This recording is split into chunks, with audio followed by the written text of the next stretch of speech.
All right. So we're going to do a heart exam today. My name's Alyssa. How can I address you?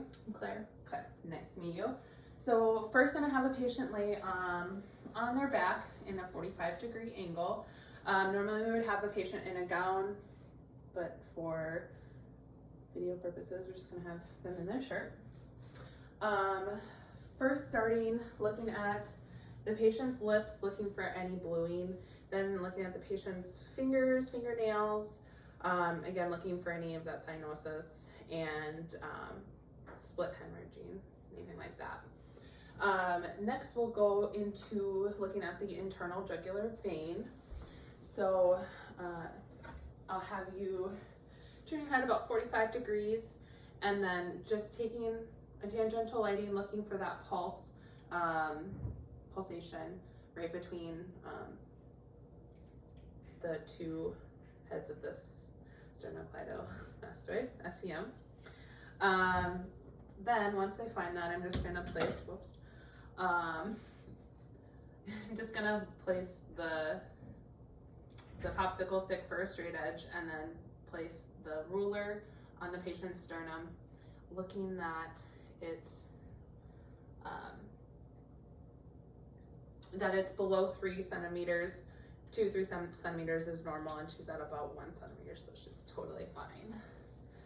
Totally good. Then I'm just gonna look at the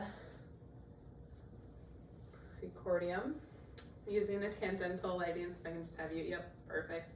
And just looking with the tangential lighting, looking for any heaving, pulsations, or any structural differences in the sternum chest area, which don't see any of that, so that looks good. Then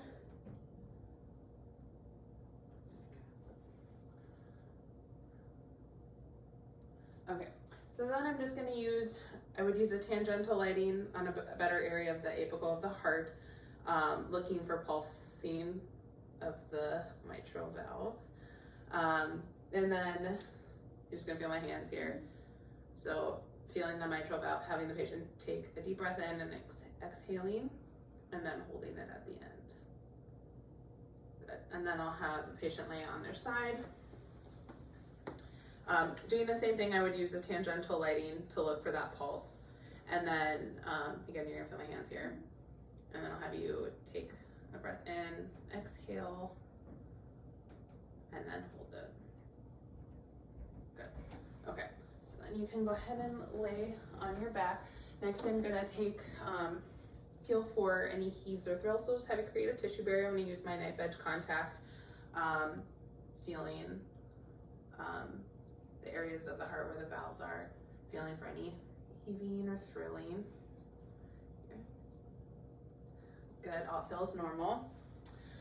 All right, so then next I'm gonna go into the percussion of the heart. So I'm just gonna pull tissue and tap.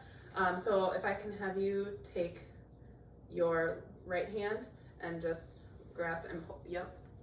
And then just feeling.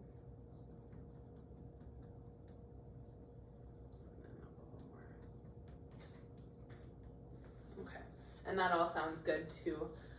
Listening for that lateral border of the heart.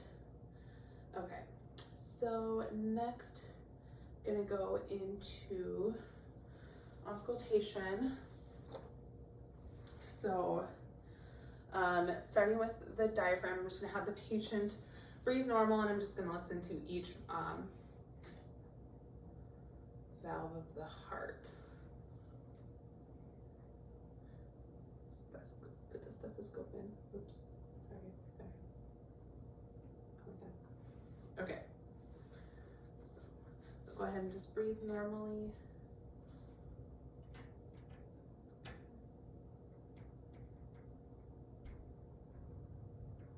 Okay, and then I'll have you create a tissue barrier for me. Perfect.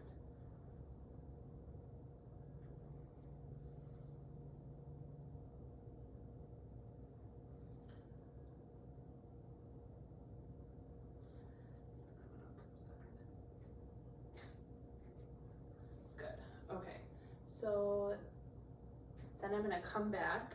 I'm gonna listen with the bell. So that's my bell.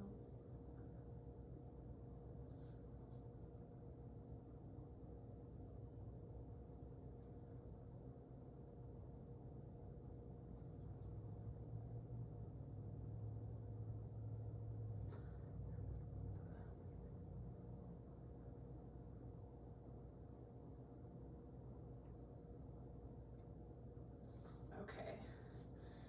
Next, I'm going to have the patient seated. So I'll have you have a seat. Then I'm going to listen for an S2 split. So I'm going to use the diaphragm over the pulmonic valve, and then have the patient inhale deeply. So, oops. Okay. And so let's go in. Okay. And then over the pulmonic valve, I'll have you take a deep breath in. Good. Listening for that S2 split. Next, I'm going to have the patient kind of slouch forward. I'm going to place my diaphragm over the aortic valve, and I'm going to have the patient breathe in and exhale, and then hold it. Listening for a aortic regurgitation, which would make a pew sound. Then I'm gonna have the patient lay on their side. And I'm just gonna listen for the mitral valve stenosis as well as the prolapse. So starting with the stenosis, I'm gonna use the bell of the stethoscope. And just gonna place it over the mitral valve and have the patient take a deep breath in and hold it. Okay, and then you can relax, listening for a loud lub sound. Next, we'll listen for the prolapse of the mitral valve. So I'll have the patient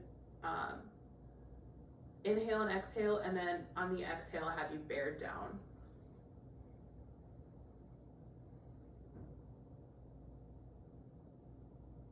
Good. Again, listening for a mid-systolic click. So that will conclude our heart exam. So everything's normal and everything's good.